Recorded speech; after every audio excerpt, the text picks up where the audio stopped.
নড়েচড়ে বসেছে trading corporation of Bangladesh TCB. নতুন করে মাঠ পর্যায়ে তথ্য হালনাগাদ করছে সংস্থাটি। আর এতেই বেরিয়ে আসছে বিগত সরকারের দলীয়করণের ভয়াবহ সব চিত্র। টিসিবির ৮,২৪৭ জন ডিলারের মধ্যে ৮,০০০ই হচ্ছে আওয়ামী লীগের নেতা। ১ কোটি ফ্যামিলি কার্ড দেওয়া হয়েছে দলীয় চেয়ারম্যান মেম্বারদের পছন্দ মতো।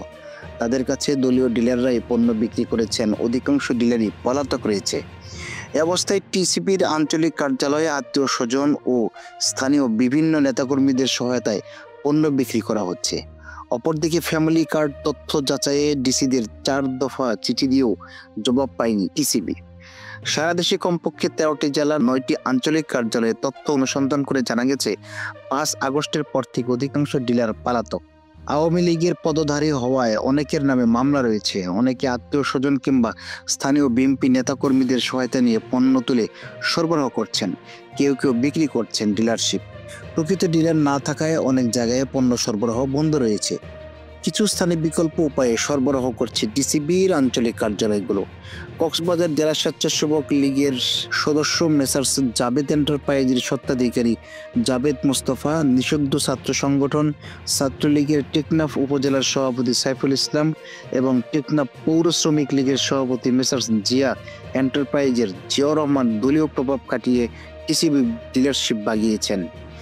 বরিশালে সিটি কর্পোরেশন ৯ নং ওয়ার্ডের যুবলীগ নেতা মাসুদ রানা, ২০ নং ওয়ার্ডের যুবলীগ নেতা মাইনুল ইসলাম, ২৫ নং ওয়ার্ডের যুবলীগ নেতা মিজানুর রহমান মাসুম, ১৪ নং ওয়ার্ডে আওয়ামী লীগ নেতা এনামুল হক কবির, ২২ নং ওয়ার্ডের যুবলীগ নেতা মোহাম্মদ নুরি আলম, বরিশাল সদর উপজেলা আওয়ামী লীগ নেতা মাসুম বিল্লাহ, উজিরপুরে যুবলীগ নেতা মেসার্স আহমেদ জেনারেলের মালিক মোহাম্মদ সুরুজউদ্দিন আহমেদ টিসিবি ডিলার।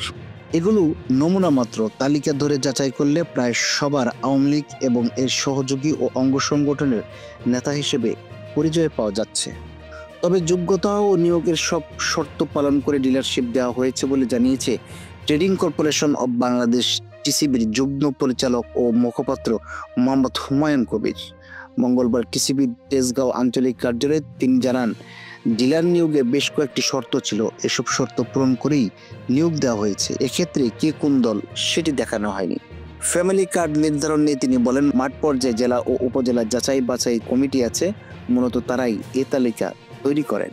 তবে তালিকা হালনাগাদের কার্যক্রম চলমান আছে।